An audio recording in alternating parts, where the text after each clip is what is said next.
right, ladies and gentlemen, welcome back to the Logical Nonsense Podcast. Today, I am your host, Hunter Schuler, just like always. No guests today, just me. So if you don't want to hear a rant by me, you don't have to. But I'd like you to, because I need someone to rant to.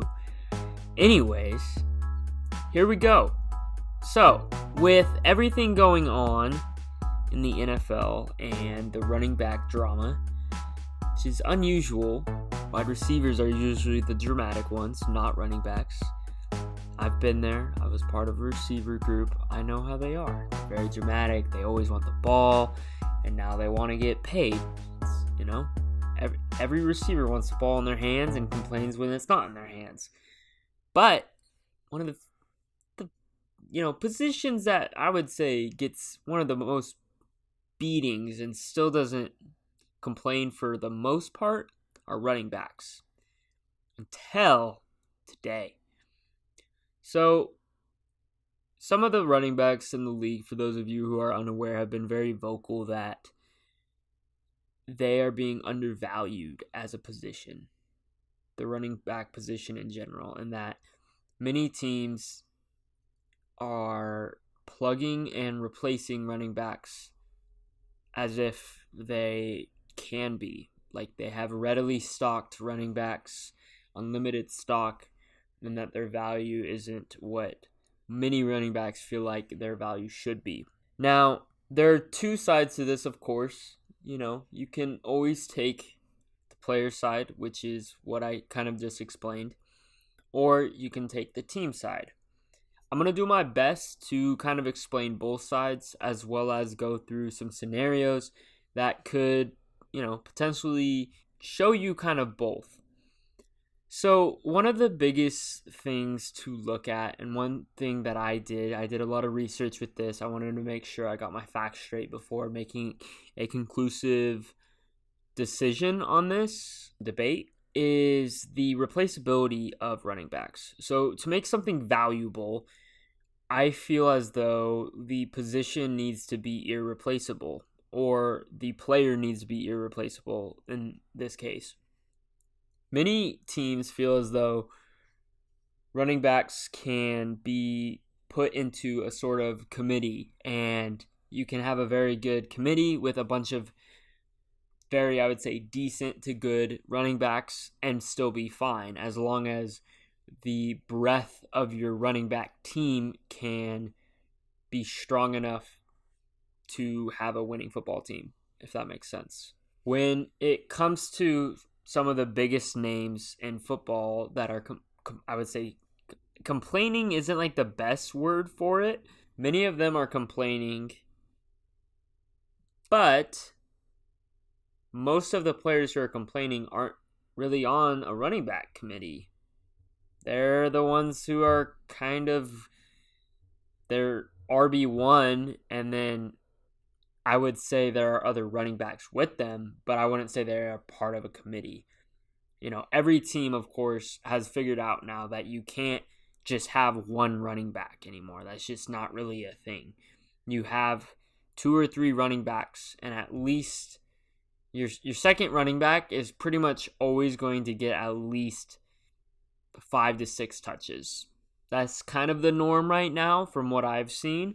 So to kind of look at the replaceability factor of this, I wanted to look at some of the running backs who have dealt with injuries and how their pace up until they were injured was, and then how their replacement was able to keep on pace or not keep on pace. This, I think, will give us a good idea of how replaceable running backs are, and if that's a thing, or if it just depends on the backup. So the first one that came to mind, and again, when I go through these, they're not specific, I'm not going to cover every injury, I'm not going to cover every scenario. Of course, there's different scenarios, and I understand that. But the first one I have is Dalvin Cook. Dalvin Cook was injured in 2021. He's been injured a lot, actually, but 2021 was one of the years that I noticed he didn't start all 17 games. So he missed 4 games total, and there was one game in which he played, but he didn't get a ton of carries, probably because he was still hurt. So in 2021, he missed 4 games. His backup, who is now going to be their starter because he just got replaced by this backup, Alexander Madison, played for those 4 games. So up basically every other game besides the 4 games he missed, he was on a production of averaging 107 yards total with 1 touchdown total. Breaking it down further, it was about 19 attempts, 90 yards rushing, 1 touchdown every 2 games, 3 receptions, and then it says 2/3 of a touchdown, so a little more than a touchdown a game for little more than a touchdown every 2 games, and then 17 receiving yards. So that kind of gives you perspective of what kind of pace Dalvin Cook was on before he was hurt. Alexander Madison played those other 4 games. And so what I did is I went through each 4 of those games and looked at were they able to meet that pace. The first game, Alexander Madison had 112 rushing yards and no touchdowns, either rushing or receiving, but also 6 receiving yards and 59 yards receiving. So he was, in my opinion, even though he didn't score, he was way over the pace and expectation, especially if Dalvin Cook is coming out and saying, I am a top 15 running back, I deserve to be paid as such. If somebody like your technical backup can come in and produce over that, based off this one game, I'm going to show you, I'm going to tell you the other games, then I don't know if you should be paid that much. Obviously, your value isn't what you're saying it is, especially if you can be replaced that easy. Second game, 113 yards, no touchdowns, 7 receptions, 40 yards, and 1 receiving touchdown.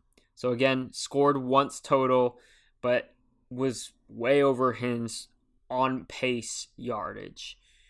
Third game, 90 yards, 1 touchdown, 3 receptions, 34 yards, 0 receiving touchdowns. Again, over. So there's 3 games where he produced more than what was expected of Dalvin Cook.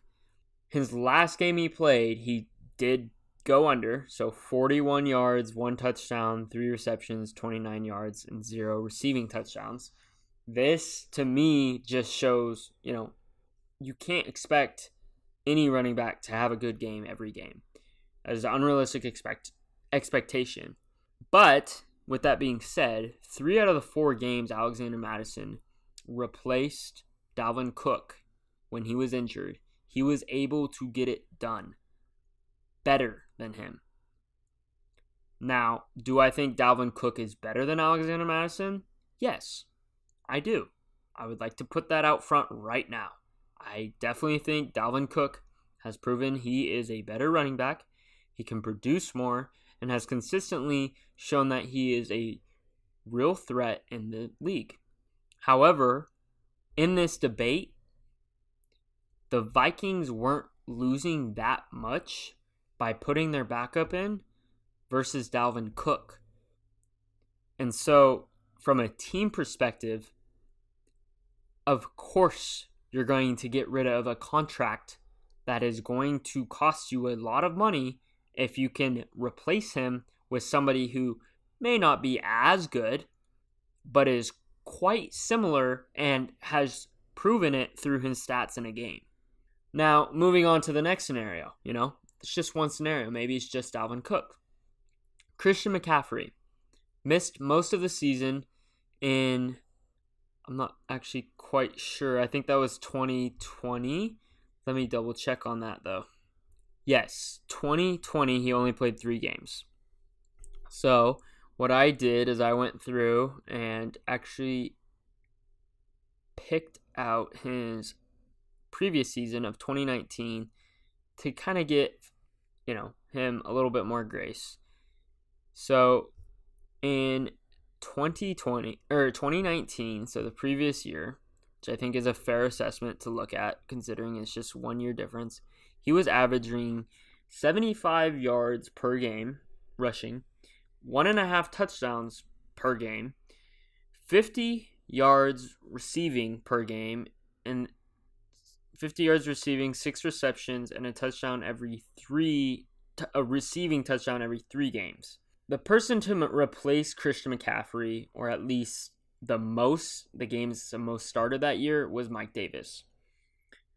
Only 2 games he had out of the, I want to say it was 10 or 12 games that he played. Only 2 games was he over 75 yards total. He had 6 total touchdowns, as opposed to Christian McCaffrey's pace of, I am mistaken. I'm sorry. I actually did pull the 2020 stats. So, of the 3 games he played, which is a little skewed, but we can go back to the other one, which actually is higher yardage for both receiving and rushing.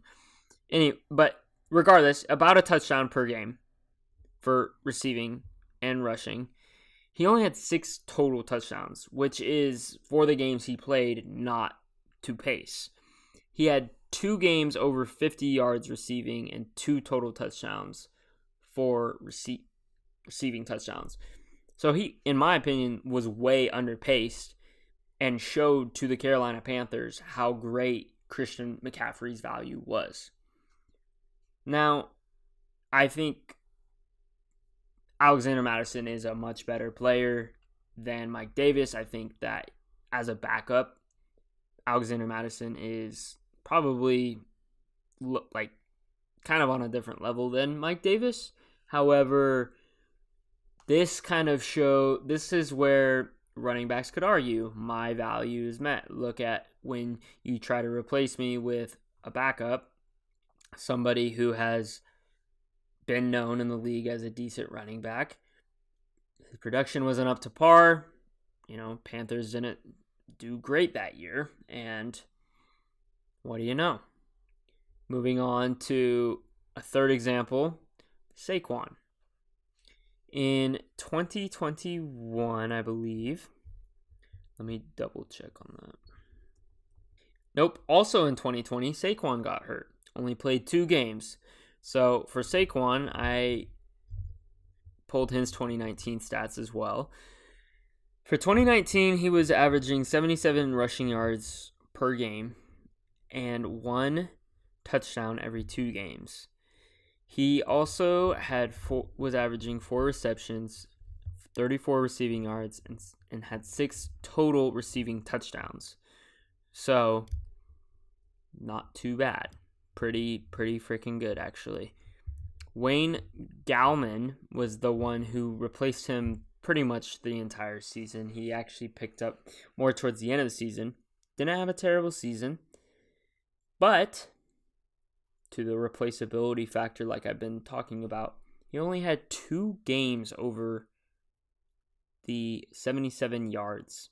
He was on pace for about the same amount of rushing touchdowns, but was way under receiving yards and receiving touchdowns. So, of the 3 examples I have kind of given, you can see guys like Saquon Barkley, Christian McCaffrey can't really be replaced a whole lot, especially under what I would say a lot of teams feel like are running backs they can kind of just plug in. Like, oh, they'll do fine. Like, our system's good enough. We can plug them in. They'll do strong. Whatever. Not really. Neither one of those teams had great seasons after their running backs went down, especially because they were kind of a big sole piece of their team. And so if you're going to value your running back that much, of course your team is going to go down, especially if you don't have a good backup such as Alexander Mattison to replace him. I thought about this long and hard, and I said, so what does this mean? We have somebody like Dalvin Cook, who many would consider, some would put in their top 10, some top 15, I've seen some where they put him in top 5. I definitely don't think he's top 5. I think he's in the conversation for top 10 and probably top 15. I'm leaning more towards probably 10, 11, but that's my opinion. Here's how I feel. If you do not produce over 1,000 yards rushing or on pace to, so if you get injured, and then also have 300 yards receiving, or if you can't necessarily produce, let's say you have 1,000 yards rushing, then you better have 12 or more combined touchdowns from both rushing and receiving. The reason I say this is because if you can't produce that many yards in a season, both through rushing as well as through receiving, then you can be replaced. Pretty much any backup I have seen can pretty easily, within 10 to 12 games, put up about 600 yards. So, and that's in 10 to 12 games. So if you extend that, they're getting close to 1,000, but probably aren't quite there, especially because, you can't expect every game to be a good rushing game. You play good rushing defenses, that kind of thing. So, if you are not in that category of 1,000 yards rushing or on pace to plus, 300 plus yards, or like I said, the 12 combined touchdowns. 12 combined touchdowns really, to me, is you're scoring so much for your team that you're obviously a very valuable asset to them because you can find the end zone. But if you can't reach that, you're replaceable. And you're what I would call what Saquon and CMC and Josh Jacobs and Austin Eckler, Nick Chubb, they all got on this chat about that whole, we're valued, that kind of thing. I wouldn't say you are valued if you're not producing that many stats. And just like any job, just like any position, there are expectations. And as a team, if I'm going to pay you a certain amount of money, I am going to expect a certain amount of production. And if you're not producing that, I, as a team, would be like, well, I will find it elsewhere. I will find either a committee, I will find, numerous running backs who can produce similar statistics or close to the same statistics as what this one running back can do. But with that being said, I do think it needs to stop with some of the guys. I think a guy like Dalvin Cook, I don't know. Was it necessary that he got released? For the paycheck, the Vikings felt so, especially with Alexander Mattison, and looking at the stats, I don't blame them. But for most teams, I would say he deserves a decent amount of money, especially if you're struggling on your running game. He has been able to produce on numerous seasons, so it's not a bad chance, but he's probably not going to get the money he wants because of the injuries, which is another aspect of this. The biggest question with running backs is how healthy they can stay. Running backs get injured by far, and when I looked this up, by far the most. This is the number one reason behind running back committees as well as plug and replace. How do running backs show their value to their team if they are constantly injured? Christian McCaffrey, for example, he's been numerous seasons he's gotten injured, but when he is healthy, he proves it every time that he can produce at the highest level. And so when he does that, he shows to a team, I know I've been injured, but I keep coming back from my injuries and I keep producing the top amount levels that you can't find elsewhere.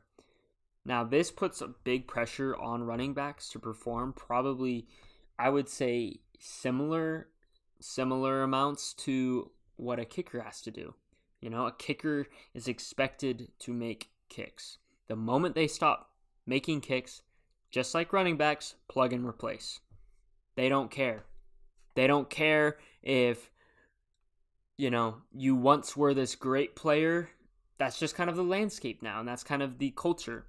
Looking at some of the best teams in the league, one thing is common: they have a good rushing attack.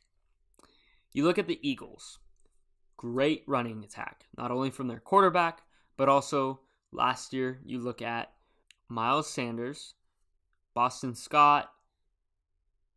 There's some other names, I'm blanking on them right now. Great running attack. Even a team like the Chiefs. Now, most teams would say they were pretty much more of a passing attack. However, when they wanted to run the ball, they could run it down your throats. Guys like Jerick McKinnon, Clyde Edwards-Helaire, and many more. I felt like they constantly had guys plugging and replacing on that team. And you look at other teams like the Bengals, Joe Mixon, Perrine. They also had the Bills with James Cook, Devin Singletary. The list goes on. My point being is teams have very good running attacks who are good. However, this is where it gets interesting. If you look at the Super Bowl winners for the last however many years, almost every team had a running back committee. So as a running back, if I am Christian McCaffrey or Saquon Barkley or these guys who got on a conference call, it sounds like, and we're trying to tell each other you're valuable and should be telling teams this, it is very hard as a team to say, well, show me which team had a number one guy and won a Super Bowl. We look at the past. This year, Kansas City, as I just stated, I would say pretty much had a committee. Isaiah Pacheco, Jerick McKinnon, Clyde Edwards-Helaire, the list goes on. They had guys all year who could produce. And when one got tired, they could put one more in. The previous year, Los Angeles Rams, they had Darrell Henderson, Cam Akers. They had a bunch of guys all throughout the year. But, again, a committee. The Bucks. Lenny, I would say, was the guy, but they also didn't give him a big contract. So, he may have been number one. He may have been He may have been not on a committee, but they didn't pay him and value him as if he was a Derrick Henry or Nick Chubb or fill in the blank. Kansas City, again, didn't have a big name in, that would have been 2019 I think so. Or 2020 technically. But again, championship winner who didn't have a big name. They had a committee. New England Patriots, I would say one of the early starters of this, not believing in paying their running backs a lot of money, but instead just having a bunch of really good running backs. Committee. Then we'll go back again to the Eagles. Well, they had Jay Ajayi and LeGarrette Blount on that team, but guess what? No one was really getting paid that much. Again, not really super value. And so I went back as far as I could until I found a team who has a number one running back and got paid and won the Super Bowl. The closest I could find was the Seattle Seahawks, who some would still say is kind of a committee. I would say that team did more have a number one guy with some supporting cast, which was Marshawn Lynch. That's almost 9 years ago. Well, it's going to be 10 this year. I don't think that running backs understand that when they are asking large amount sum, they are taking away other assets that team can use, especially when teams have seen that committees work, they can work, and they can produce championships. So why would a team, for example, like the Kansas City Chiefs, clear their cap space. So let's say they get rid of almost all their receivers. Kadarius Toney, Juju, bunch of different guys to get Derrick Henry. I think that's a different team. I think Andy Reid, whatever. But does it work? Do they win a championship still? Maybe because Patrick Mahomes is there. But you're getting rid of a lot of weapons by paying a running back to produce when you can have a committee that can be spread across the load, produce maybe not as much as that one running back, but you're maybe 3/4 of the way there. And so you're getting it done enough to the point where teams are still afraid of your running attack because you're constantly having fresh new guys into the game. And if one running back gets hurt, your team's not screwed. That's why running backs aren't valued. Because right now, teams are finding ways to replace them. I'm very torn on this. It sounds like I'm probably leaning more towards the team side just because I'm a big, what have championship teams done? And, that's what works. However, I do believe that a part of me thinks that some of the the quickness and the disposal of some running backs is a little too soon. I think certain running backs can definitely produce way better than a committee could, but I do think it puts more liability and more risk on the team if they're putting pretty much their sole purpose into that one guy. And so I think running backs have made this a little bit more dramatic than it needs to be.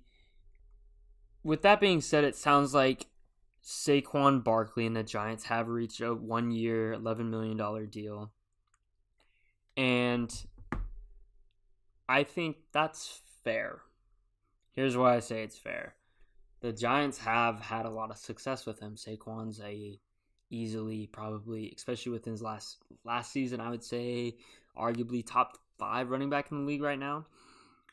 And giving yourself 1 year to, after you've kind of created all this drama within the league and debate, giving him 1 year and $11 million, say, hey, show me what you can do. I think that's a decent deal. I think it shows not only to the Giants what he can do, but also to other teams what he can do if he so chooses to go pursue free agency. The reason I say running backs have been a tiny bit dramatic about this is just because I don't think they necessarily see it from the team's perspective, which is hard to do, especially as a player. It's very hard to not say, oh, I want more money, especially because running backs are valuable.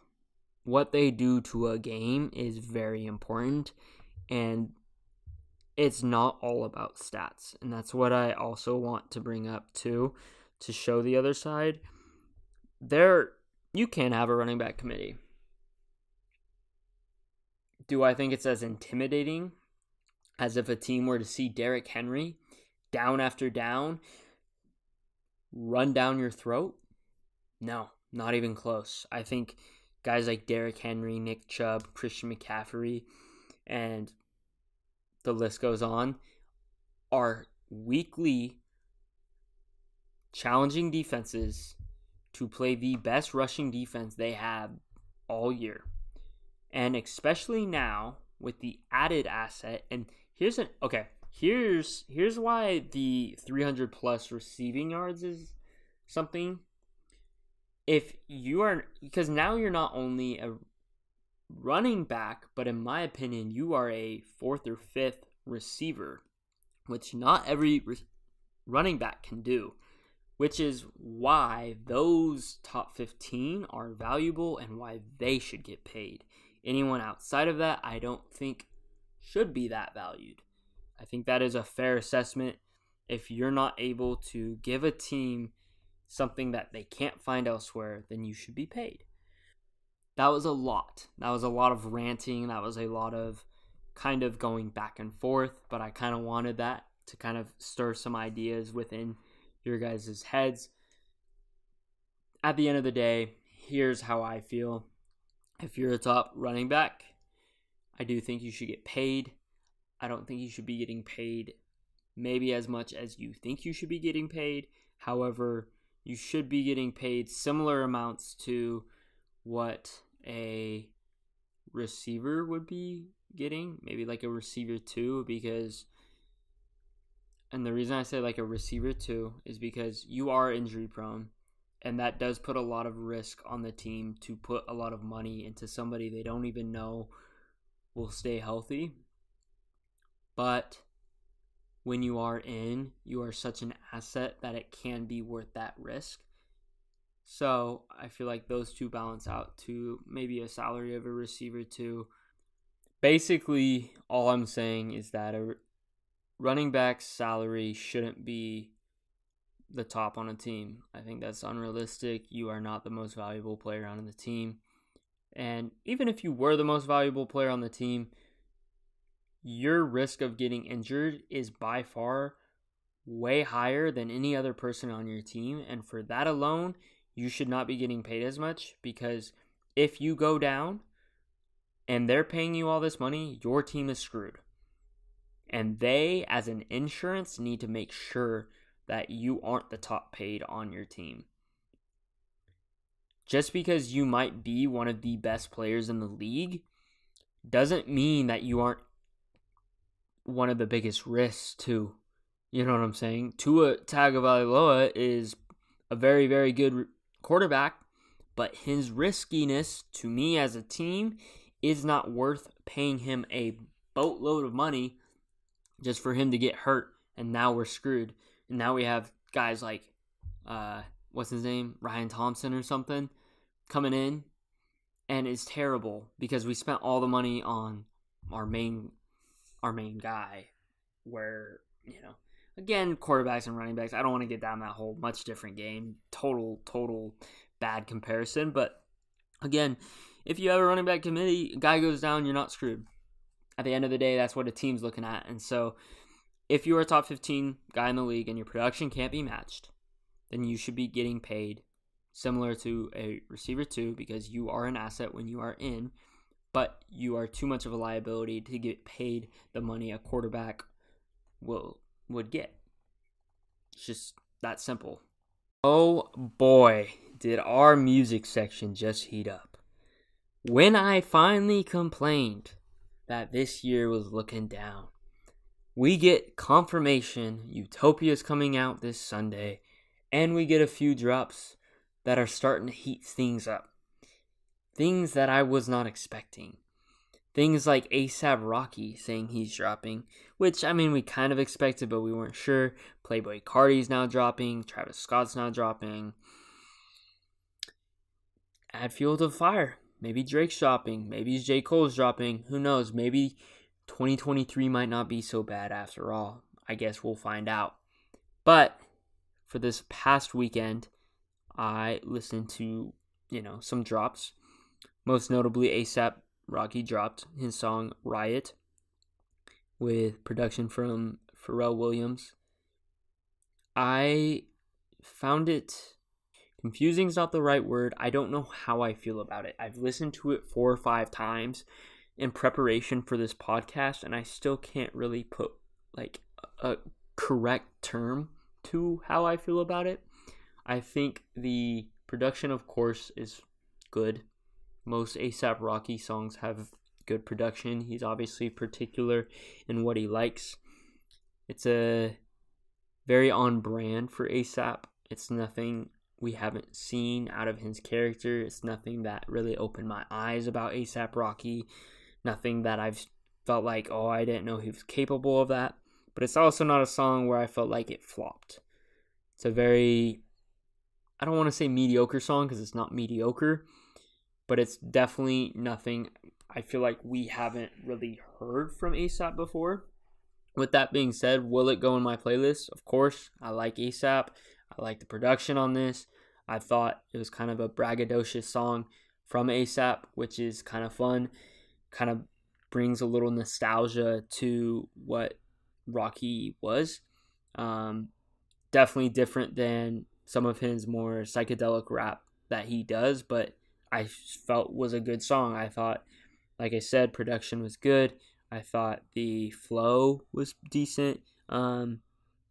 Lyrics were okay. It's not like a story. I'm not getting a For Your Eyes Only or anything like that. I'm not getting like a super braggadocious lyrical song either. I would say it's a very, I don't want to say laid back because the production doesn't make it laid back, but in terms of listening attentiveness, it's very laid back, if that makes sense. Like, you don't need to be ears on the whole time listening for different entendres and hooks and choruses and little sneak peeks.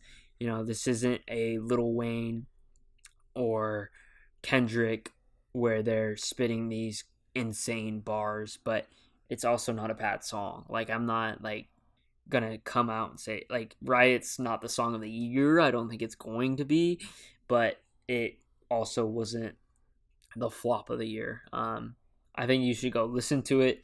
Obviously, music is interpretive. I definitely recommend to listen, but I'm just, from my perspective, it's a solid 7 for me. It's not anything special. The other song I listened to was Passport Bros with Bas and J Cole. They've had some great collaborations together with Tribe and some others, of course, that I'm not thinking of at this time. This song reminded me, if Boca Raton and this song were on an album, it would make sense. It gave me a lot of nostalgia to that song, Boca Raton, with a very upbeat beat, very poppy feel to it. Definitely feels like something you could hear on the radio. I liked it. I liked that it came out during summer. It feels like a very summer song. Verses weren't like, again, mind-blowing, but they weren't bad either. I would say like a 7.2 or 7.3 on my scale for both of these songs. So those are some singles. I think both songs I definitely would recommend listening to if you haven't yet. The next part of this music section I'm excited for. I haven't listened to, I'm just going to be straight up front and honest, I haven't listened to a whole lot of Nas newer stuff. Of course, I've listened to Illmatic, one of the most timeless and classic and critically acclaimed albums of all time. It's a great album. The storytelling, of course, go on and on about it. Haven't listened to a whole lot of his new stuff. Of course, there's been some singles. Of course, one of them that comes to mind that I listened to was the one with Corday, which I really liked. But I just haven't really discovered it a whole lot. And so his new album, Magic 2, came out this past weekend. And I really, really like this album. The first 3 songs within the album kind of bring an old school flow onto it. I would say a new school trap beats, which was really cool. Feel like it's very hard, especially for somebody like Nas who has been in the game for so long, to be able to adapt to some of the production that has been going on today. But Nas is kind of from what I've discovered on this album, kind of like a adaptive flow person. What I mean by that is many of his flows and many of his lyrics and storytelling, I would even say how his voice sounds, are able to be put on a diverse amount of beats as well as production. So he can really kind of do what he wants, which is kind of cracked in my opinion. He does a very good job of storytelling and, again, making an album. Somebody, finally. Um, which I will get to kind of what this album, in my opinion, what I interpreted from it. But like I said, the first 3 songs, kind of old school flow on a new school trap beat, which is really cool to see. Then we move into a song that's called Motion. And it has this old school beat.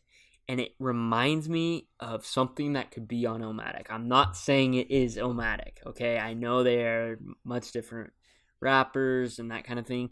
But it's got this old school, dark kind of beat with this cool switch up at the end that brings this whole nother layer. It's kind of triumphant, if that makes sense. It's kind of like, I wouldn't say uppity, but it's kind of like he's almost won or something. But it's a very, very cool song. I really like the nods to the kind of the classic Nas that we've seen.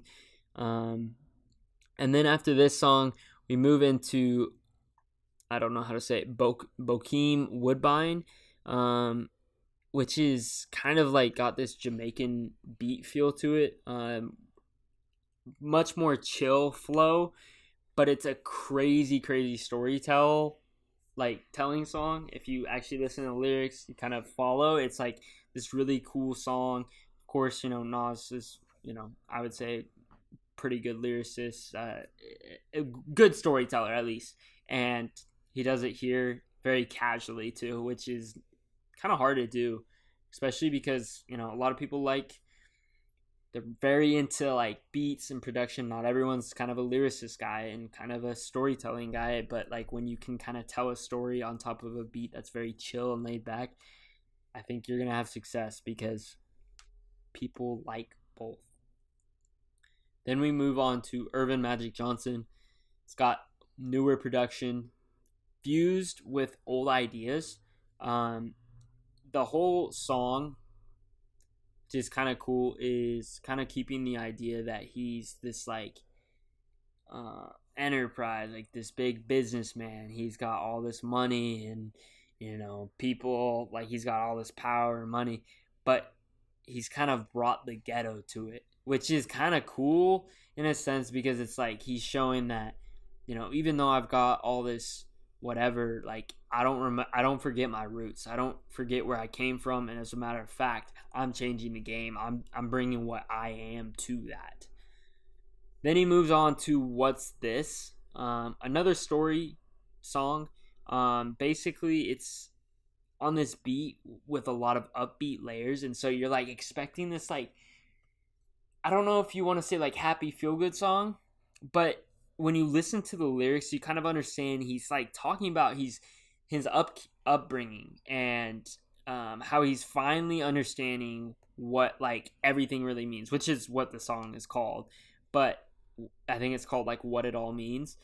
But like it's cool because he talks about his upbringing and how he came up and went through the grind, went through the struggle, whatever. But then now he's like, I understand, like I'm here for a reason. Like I'm timeless. I'm I may have thought about it that it was the money or the women, whatever. Like I thought that might have been my calling. Maybe that's why I wanted to do this, but now I understand like what everything in this genre of music really means, what it all takes, what it all does, and why I'm doing it.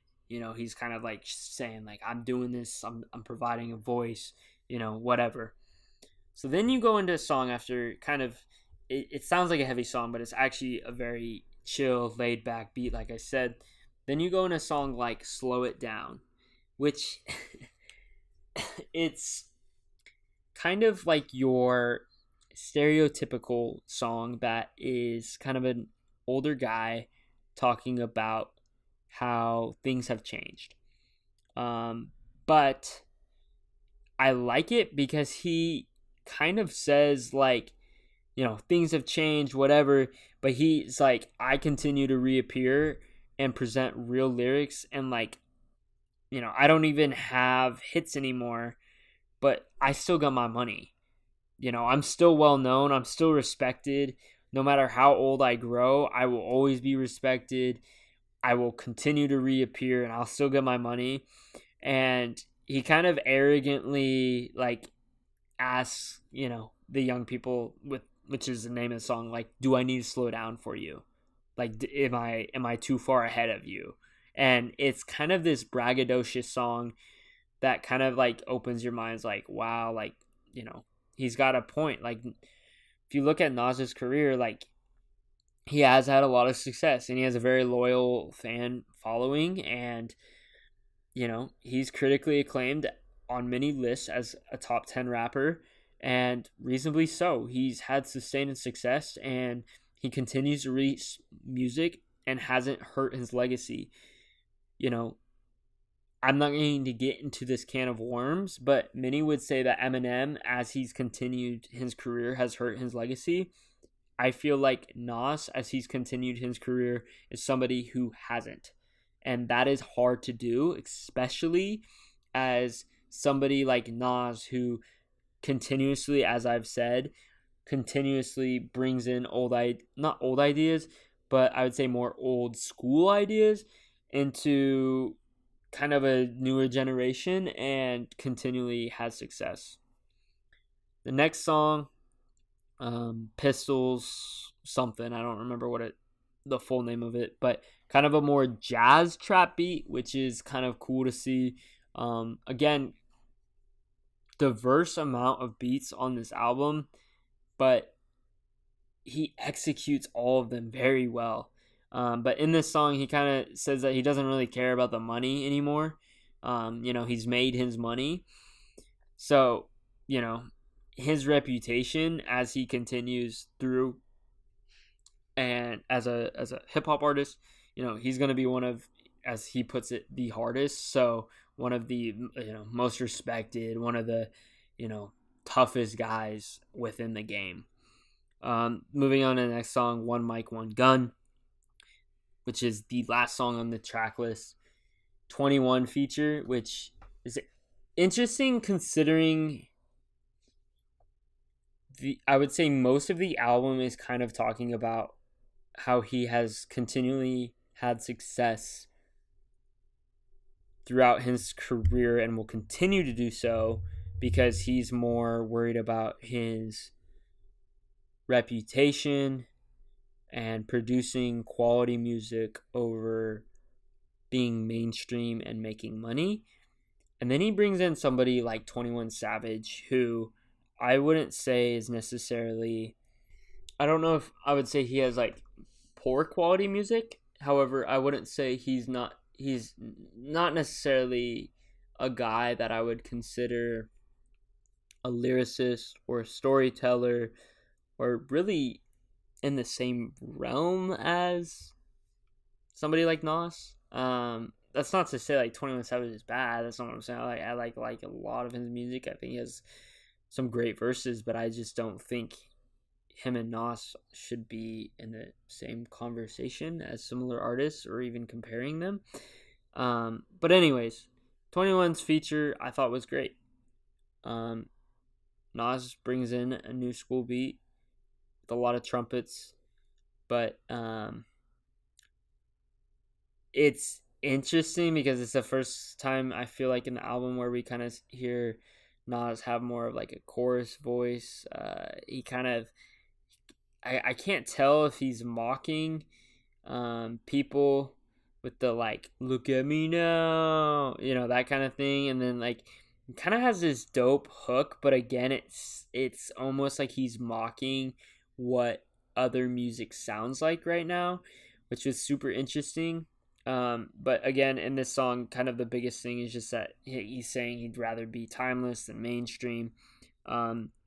21 mostly talks about kind of his money, but he also refers to kind of being the next to take the throne, which was, again, kind of interesting just because I feel like, yes, 21 has improved in a lot of ways, but we haven't seen him try to make leaps and bounds to a artist who can make an album that's considered one of the best of all time, I guess. A guy like Nas or any of the greatest artists at least have one or two out. Not one or two. They have albums in their catalog. Not most. They have albums in their catalog that some would say are the greatest of all time. Like a guy like Nas with Illmatic, Jay-Z with The Blueprint, with Kendrick and T-Pab, or insert pretty much not all of his projects, but a lot of his projects. J. Cole. Some people, whether you agree with it or not, I don't agree. I love J. Cole, but some people love For Your Eyes Only. Some people love, 2014 Forest Hills. You look at Eminem, Slim Shady LP, and Marshall Mathers.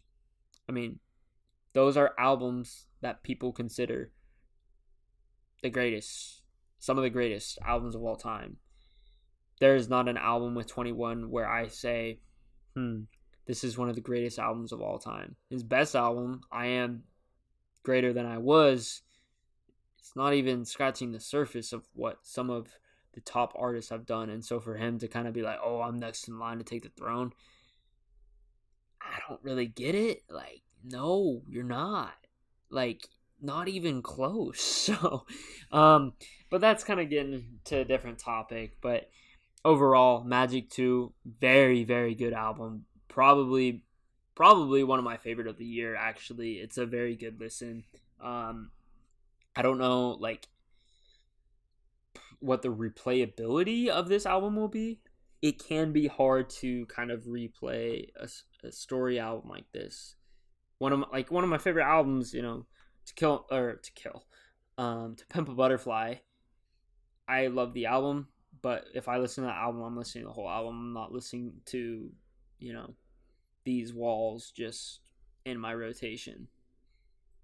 I feel like this is kind of not on the same level of T-Pab, but in the sense that if I were to want to listen to this album, I probably want to listen to the whole album as compared to maybe like one or two songs, because it's more of a story than it is a bunch of hits. More of a collection. It's more of a story album than a collection album, if that makes sense. Collection of hits album. There you go. So that's kind of where I'm at with Magic 2. I would rate this album an 8.5. That might be high on some people's list, but I truly enjoyed it. And if you haven't listened to it yet, go check Nas's new project out. Moving into our last section of the day, fashion section. Of course, we're going to start out with our sneaker releases for the week. Starting out with the Nike Dunk Low Women's Cocoa Wow. Very neutral dunk. Most of the dunks this weekend are more neutral colorways, which is obviously, that's in the trends. So, especially with the browns. We also have, again, in the Nike Women's Air Max 1 Light Orwood Brown colorway coming out. Or Air Jordan 6 Low Golf Khaki. I guess you would call that a shoe. And then those are all releasing on Friday. On Saturday, notably, is the Jordan 3 Palomino. It's been kind of I would say a pretty decently anticipated release for the colorway, just because it's definitely a more unique release from the Jordan 3 than we have seen. And also on Saturday, we have the Cortez All Petals United colorway coming out, which is a very unique shoe, and one I can hope I can get my hands on, just because I think it's a very, very cool colorway to the Cortez. And that looks like it's about it for this weekend. There is a Bad Bunny Campus Brown coming out, as well as the Clot What the Dunks, which will be a decent release as well. So those are the releases this weekend. Which ones are you going to put your hands on? The Clot What the Dunks are pretty insane. So that one looks like it's going to be pretty insane. The Palominos, pretty cool. I also like the Cortez. Our bigger topic within this section today, though, something I wanted to go over, is it has been announced that H&M is suing Shein, so one fast fashion company, I'd say the motherhood fast fashion company, is suing a company who I would say is on very similar grounds to them. But Shein is, I wouldn't say like any less ground than H&M, especially because H&M to me is a fast fashion company that kind of knocks off what is trending and makes it cheap through fast fashion. I would say they're one of the pioneers in fast fashion. And then you have somebody like Shein, who's more, I would say, more of an online H&M, but even cheaper. But H&M is suing Shein because they apparently have been copying their designs. Here's what doesn't make sense to me about that. Both of them are knockoffs of bigger design companies. So none of like H&M or I would say Shein or H&M, none of their creative designs or silhouettes are like original. Like you don't really see people talk about, oh my gosh, H&M is doing groundbreaking things. No, they're not, because they're just following trends. And they're just knocking off other companies. So how does one knockoff sue another company who is a knockoff? Like that's basically saying that the knockoff is suing that knockoff's knockoff, which just gets confusing to me. So I don't really understand how H&M would, one, win this lawsuit, and two, why they're doing it. I mean, I guess from their business standpoint, Shein is probably taking a lot of profit that they had off of H&M, but I don't necessarily know if this solves their problem, especially considering that both companies have very similar premises in how they operate. And I wouldn't necessarily say that H&M and Shein are like the same store. And even if they were the same store, that's okay, because the whole idea is that they want to make popular fashion cheaper, meaning fashion that has already been created, already been designed, knocked off, and put out to the market for cheaper. So how can you say that your designs were, I don't know. All I'm saying is it makes no sense to me. I'm not really on H&M or Shein's side, but again, like, in what world does the knockoff sue the knockoff of the knockoff? I don't know. Very confusing. I thought it was a very interesting topic, something I kind of want to bring to light just because it's just different. Something we haven't really seen. We've obviously seen companies like, Nike sue Warren Lotus. There are some other examples, but I think that's okay. Nike has a creative team. Of course, they're going to get mad when Warren Lotus is making boatloads of money because he's upcharging something that has the exact same silhouette, the exact same colorway as the Nike does, but is put into Warren Lotus's thing, which Warren Lotus's thing was like, oh, I made like, I had better materials than Nike, or, it's a different graphic. It's like, okay, but it's the same silhouette, it's the same shoe, you just switched out the materials and the logo. Like, that doesn't make it any different. That doesn't give you the right. And so, but what I'm getting at is just like, it makes sense from a Nike or Adidas or Fear of God or like any of those companies, but it doesn't make sense to, at least to me, that H&M can have a leg in this debate or this lawsuit. I realize this section probably hasn't been heated up as much as I would have liked. Thankfully, next podcast, be sure to tune in. We have some special guests coming on talking about, I'm not gonna release the topic, but let's just say we've got some special guests coming in for our fashion segment. It's probably gonna lead the podcast because it's gonna be fun. I'm excited. Be sure to tune in. Thank you if you listened to this far. Appreciate all the support.